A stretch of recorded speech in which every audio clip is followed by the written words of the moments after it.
आप सभी का मेरे YouTube चैनल भक्ति, शक्ति और संस्कृति में आपका स्वागत अभिनंदन है। आज हमारे साथ में एक ऐसी शख्सियत है जिनसे हम आपको रूबरू कराएंगे। एक अच्छे लेखक, एक अच्छे विचारक उपेंद्र जी में जो ऋषभ देव की धरती से रहने वाले हैं।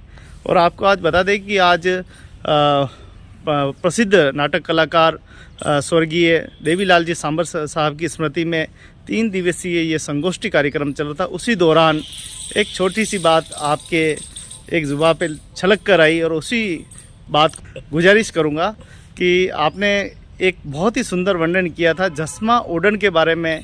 कुछ आपने एक प्रसंग के अंदर आया था, आप ज़रूर बताएं। हमारे ओड समाज के लोग काफ़ी जुड़े हुए हैं चैनल पर, उनसे आप क्या ओड समाज के बारे में कहना चाहेंगे, उनकी वेशभूषा के बारे में, उनके आम बोलचाल के बारे में, और जस्मा का योगदान क्या कुछ रहा है। आइए एक नज़र में हम आज उपेंद्र जी के मुख से अमृतवाणी सुनेंगे जस्मा ओडन की कहानी की। नमस्कार। बहुत सुंदर बात। जस्मा के बारे में जो मेरे पास जानकारी या जो पढ़ने में आया मेरे, तो मुझे एक वेस्ट जोन कल्चर जो है पश्चिमी सांस्कृतिक केंद्र, वहाँ से एक कार्यक्रम, एक पुस्तक लिखने का मिला था प्रोजेक्ट। और वो था गुजरात की एक जाति है, दलित जाति है, तूरी बारोट, उसका काम करने का मौका मिला। और जैसे जैसे ही उनके बारे में जानता गया, जब तक गहराई के अंदर गया, और ये सारा फील्ड वर्क जो मैंने किया, पुस्तकों से ज़्यादा जो आजकल का चलन बन गया है कि पुस्तकों में से हो निकाल दो, लेकिन जो ग्राउंड में जा कर के जो लोगों से मिलजुल करके और जो चीज़ की जानकारी होती है वो ज़्यादा शाश्वत होती है, ऐसा मेरा मानना है। कोई मेरे विचारों से ज़रूरी नहीं है कि सहमत हो, लेकिन मेरे अपने विचार हैं। तो जब मैं गया तो वहाँ मुझे जस्मा ओडन के बारे में जो राजस्थान का प्रसिद्ध लोकाख्यान है उसके बारे में जानकारी मिली, और मैं अभिभूत हो गया कि किस प्रकार के हमारे बुजुर्ग पुरखे रहे। ओड जाति की जहाँ तक बात करूँ, ओड जाति मेहनती, परिश्रमशील और स्वाभिमानी रही। जहाँ तक किंवदंतियों की और अन्य जानकारियाँ हैं, जब जयसमुद्र महाराणा जयसिंह जी ने गुलाल सिंह के देख रेख में बनवाया, तो गुलाल सिंह ने स्पेशल मालवा से ओड बुलाए। ओड उस समय, जिस समय की बात है, उस समय हमारे पास ट्रांसपोर्टेशन के कोई साधन नहीं थे, और ओड जाति का काम था ट्रांसपोर्टेशन का। उसी प्रकार ट्रांसपोर्टेशन में हम बंजारों की बात करते हैं, जो अपनी बालद के लिए प्रसिद्ध थे। उनके पास हजार के बालद होते थे जिसमें बैल होते थे, और वो बैलों के माध्यम से इस क्षेत्र से उस क्षेत्र तक व्यापार करते थे।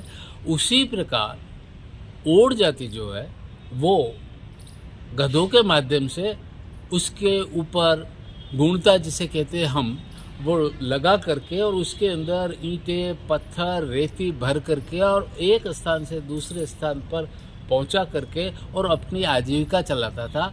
लेकिन किसी के सामने हाथ पसारने वाली स्थिति नहीं रही। तो मेरी नज़र में वो एक बहुत स्वाभिमान से परिपूर्ण जाति रही है और हर एक ओड को अपनी जाति पे घमंड, अभिमान होना चाहिए कि मैं ओड से हूँ। कोई जाति छोटी नहीं होती है। मेरा यह मानना है कि दलित से दलित, छोटे छोटे जाति का भी अपना एक इतिहास है। ये ठीक है कि परिस्थितियों वश उनका बहुत शोषण हुआ हो, वो एक बहुत दिगर बात है। लेकिन जब आज लोकतंत्र की हम बात करते हैं, आज समाज के अंदर रहते बातें, सब जातियाँ समान है, सब जातियों का अपना स्तर है। आज ओडों के अंदर भी वो स्थिति नहीं रही जो आज से 200 साल या 500 साल पहले थी। लेकिन आज निरंतर लोग काम करते हैं। बहुत विविध तरह के क्षेत्रों के अंदर ओडों ने अपना नाम किया है, नो डाउट इसके अंदर। और उसी के तहत में जब बात प्रसंग जस्मा का चला है, तो मैं एक छोटी सी बात कहूँ कि सिद्धराज जयसिंह के ज़माने के अंदर, जब गुजरात के अंदर जो उनका वहाँ का प्रसिद्ध राजा था, पाटन की राजधानी थी उस समय की, और उसके अंदर उन्होंने याद आया कि पानी की गुजरात में कमी पड़ गई थी, तो एक सहस्त्रलिंगी तालाब बनवाया और उसके अंदर भी ट्रांसपोर्टेशन के लिए और जाती आई। उसमें जसमा ऑर्डन जिसकी बात कर रहे हैं, जसमा जी भी अपने पति के साथ मजदूरी करने के लिए उस सहस्त्रलिंगी तालाब में आए। बहुत खूबसूरत थे, बहुत ही लावण्यमय जीवन था उनका।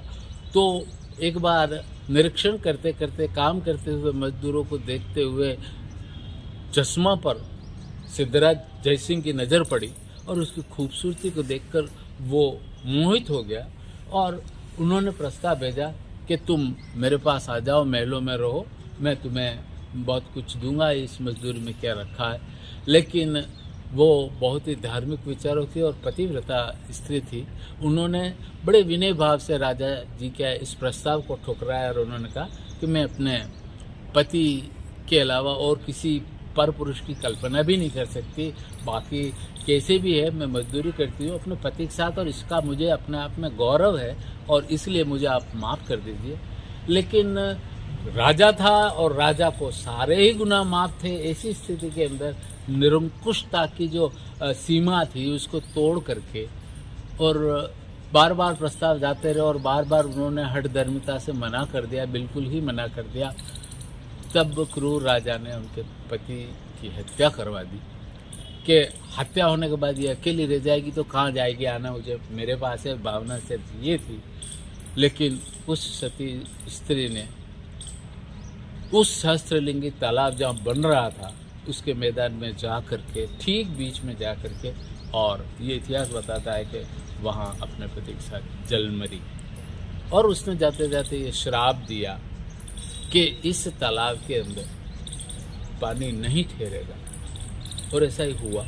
उस श्राप को देख करके और उस घटना को देख करके कांप से गए जयसिंह जी। उन्होंने कहा कि यार मैंने बहुत बड़ा पाप किया है और उसका कोई तोड़ नहीं है, मैं अंधा हो गया था कामुकता में और मुझे ऐसा नहीं करना चाहिए। पश्चाताप भी किया और श्राप जब दिया तो उनको चिंता हुई कि मैंने इतना पैसा गुजरात के इस पाटन के खजाने से निकाल कर सहस्त्रलिंगी तालाब बनवाया है, लेकिन रह नहीं पाया।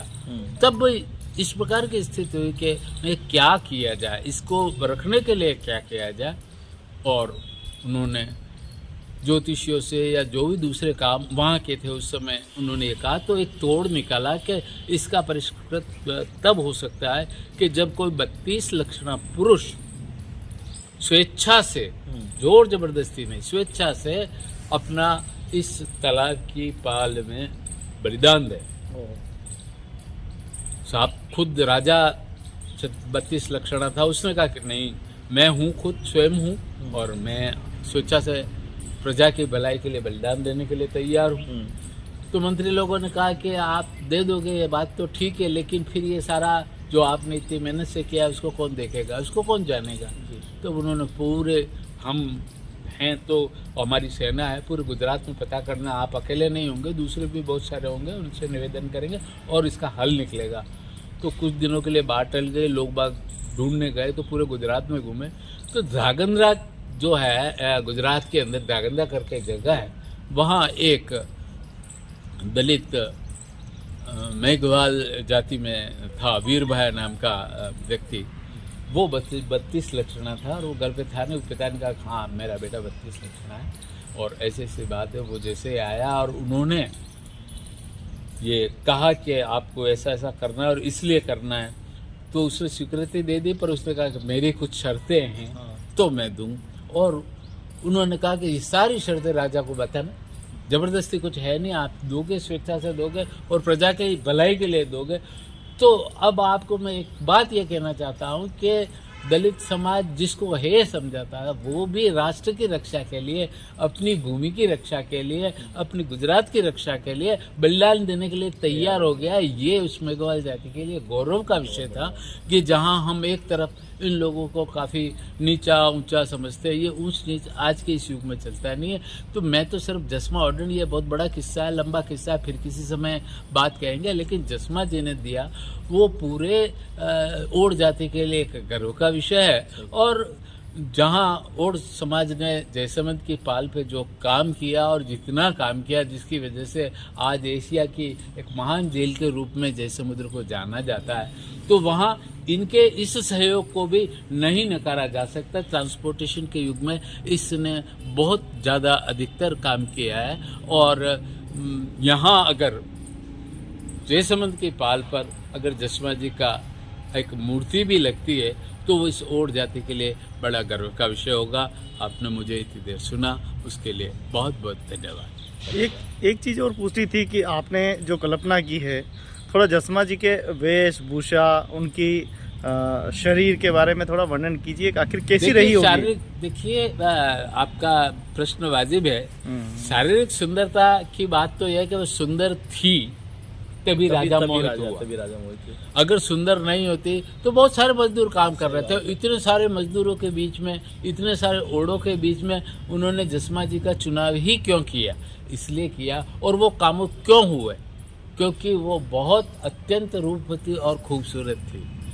ये कोई वो वाली बात नहीं है कि मैं प्रदर्शित करके और ये बताऊं कि ये तो गूंगा का गुड़ है कि जिसको उसका कितना मीठा है वो गूंगा नहीं बता सकता, बस उसका आनंद ले सकता है।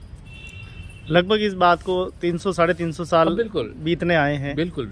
क्या कम्युनिटी का दायित्व और कर्तव्य है कि वो अपनी इन इतिहास और विरासत मैंने को अभी जिंदा। इससे पहले ही निवेदन किया कि हर एक जाति का अपना गौरव होता है। लोग बाग, मुझे कई जगह जाता हूँ तो पता लग जाता है आजकल लोग बाग अपनी जाति छुपाने के लिए कोई वर्मा लगा देता है, कोई कर्मा लगा देता है, कोई अटक लगाता है, कोई राजपूतों की जो उनके साथ कभी उनके यहाँ काम किया हो तो वो अटक लगाते। नहीं, ऐसा करने से आप कोई महान नहीं बन जाते हो। आप अपनी मैं आपको उदाहरण दे रहा हूँ कि संत रैदास जाति के मेघवाल थे और काशी के अंदर रहते थे। उनको उनकी जाति वाले जाने के नहीं जाने, पूरा विश्व जानता है कि वो बहुत बड़े महान संत थे। और मेरा और बाबूजी चतर सिंह जी स्वयं जो हमारे मेवाड़ के गौरव है, वो उनको गुरु बनाने के लिए काशी गए और उन्होंने कहा मैं आपको गुरु बनाने के लिए आया हूं। तो सहजता से संत रैदास ने कहा कि अरे कहाँ ढूंढ रहे बंदे, तू तेरे घट के अंदर गुरु बैठे हुए हैं। तुम्हारे खुद के चाचा जो है वो गुरु बनने के हैं। और उन्होंने गुमान सिंह जी, बाबूजी गुमान सिंह जी, और फिर बाबूजी चतर सिंह जी ने यहाँ आकर के गुरु दीक्षा ली और गुमान बाबू ने लिखी है साहब उन्होंने। और इस प्रकार की बात है। तो अपनी अपनी जाति, ये तो मैंने एक उदाहरण दिया। इसलिए हर जाति अपने आप में महत्वपूर्ण है, कोई जाति छोटी नहीं होती और उसको उसी ढंग से लेना चाहिए और अपनी जाति पर गर्व होना चाहिए प्रत्येक व्यक्ति। बहुत बहुत धन्यवाद उपेंद्र जी रेणु साहब आपका, जो आपने उपेंद्र अरुण जी, बहुत बहुत धन्यवाद आपका कि आपने अमूल्य जानकारी हमको देकर समाज को लाभान्वित किया है, पूरी कम्युनिटी को लाभान्वित किया। आइए हमारे साथ में एक और विशेषज्ञ है जो अच्छे जानकार भी हैं, इतिहास में भी अच्छी पकड़ है। आप ये बताइए कि अगर जयसमंद पे इस प्रकार का अगर स्टेचू लगता है, जसमा ओडन की अगर मूर्ति लगती है, क्या वो समाज के लिए प्रतीक होगी और क्या उसका योगदान उसका रहेगा? आपने बहुत बढ़िया बात बताई है। आदरणीय अनु साहब ने बहुत विस्तृत तरीके से बता दिया। मैं भी एक आदरणीय जसमा ओडन मैडम भाई जी के साथ का एक किस्सा है। एक गलालन वक्ता नाम की एक कैसेट बनी है, काफी हिट हुई है। उसमें मुझे भी एक रोल करने का मौका मिला, जय सिंह जी की गाय चराने आप भी कर चुके हैं? और उसमें मैं गाय चराने वाला बनाऊं। और किस्सा उपेंद्र जी आगे बढ़ता है कि जैसे जसमा जी का जो श्राप लगा था तो कई बार समंदर ये पाल रुक नहीं पा रही थी। तो मैं जब उसमें उनका गायों को चराने वाला का रोल था तो मुझे सपने में आते हैं तो कि भाई इस प्रकार ये पाल बनेगी नहीं, आप जाकर जार से शीशे लाओ और सुंदरवन से हाथी लाओ और ये सारे करके और उसके बाद जो है ये पाल बनेगी। तो ये बात बिल्कुल सही है और एक ऐतिहासिक बात है और ओड समाज के लिए बड़ा गर्व की बात होगी। आपने बहुत बढ़िया प्रश्न पूछा है क्योंकि हर एक के जो जैसे महाराणा प्रताप हैं तो आज महाराणा प्रताप का नाम है तो आज राजपूत समाज का सिर ऊंचा हो जाता है। तो हर समाज में तो ये ओड समाज के लिए बड़ी सौभाग्य की बात है कि उनके परिवार में समाज में एक ऐसी देवी रूप में हुई है जिन्होंने अपने पूरा समाज की शान के लिए और अपने पूरे जान की कुर्बानी कर दी। तो उनका अगर जयसवंत पाल पर अगर ऐसा स्टेचू बनती है तो ये मेरे ख्याल से वो पूरे ओड समाज के लिए एक बहुत प्रेरणादायक बात होगी और आने वाली पीढ़ियाँ के लिए एक बहुत प्रेरणास्पद होगी कि हम लोग जो जीवन जैसे माँ लोगों ने अपना कुर्बानी कर दी, जैसे रानी पद्मिनी ने जौहर कर दिया, उस प्रकार जसवा उड़न भी एक तरह से देवी का रूप होगी कि उन्होंने भी अपने इज्जत के खातिर, नहीं तो कई लोग होते हैं कि चलो ठीक है राजा साहब ने कह दिया तो उनकी बात मान लेते हैं, लेकिन उन्होंने नहीं माना और अपने शान रखी और ओड समाज को एक महान एक प्रेरणा दे गई। तो हम लोग भी चाहेंगे कि अगर इस प्रकार का हो तो एक अच्छा मिसाल जाएगी और आने वाले बच्चों के लिए एक बड़ी प्रेरणा रहेगी। बहुत धन्यवाद, बहुत बहुत शुक्रिया सोहन जी सोहलका साहब। आपने बताया कि आपने खुद फिल्म बना चुकी है तो आपसे तो सारी चीजें परिचित है, एक्टिंग करी है और उपेंद्र जी का विशेष करके आपका बहुत बहुत धन्यवाद। इतिहास के इन पन्नों में अगर ये काम होता है तो शायद हम भी कहीं न कहीं, हमारी भी, वो कहते हैं ना रामचंद्र जी की भीड़ में सारे बलवानी थे, लेकिन गिलेरी का भी अपना एक योगदान था। नहीं, योगदान सबका ही है, बस सिर्फ इतनी बात है कि ओड जाति से बार बार यही निवेदन है कि वो अपनी जाति को छोटा नहीं माने, बहुत ही स्वाभिमानी और परिश्रमी जाति है और उसको अपनी उस पे समाज पे गर्व होना चाहिए और गर्व है, इसमें किसी को भी दो राय नहीं हो सकती।